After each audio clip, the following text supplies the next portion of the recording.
আমরা বিগত দিনে কী খেলছি না খেলছি সেটা ম্যাটার করে না, বাট এখানে একটা ভালো একটা অপরচুনিটি আছে আমাদের জন্য। সো আমরা সবাই সবাইকে সাপোর্ট করি, আমরা সবাই সবাইকে যখন সাপোর্ট করবো, টিম ওয়াইজ খেলতে পারবো, তখন আমরা কিন্তু ভালো একটা রেজাল্ট করবো। সো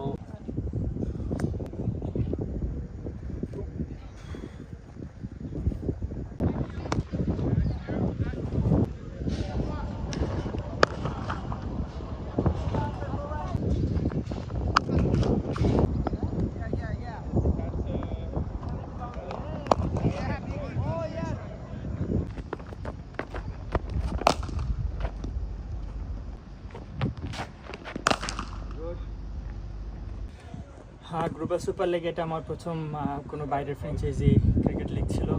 সো আমি খুব এনজয় করছি এখানে, আমাদের টিম মেটসরা খুবই কোঅপারেটিভ ছিল, আর একটা ডিফারেন্ট এক্সপিরিয়েন্স ছিল। বাট ক্রিকেট খেলা সব জায়গাতেই সমান ভালো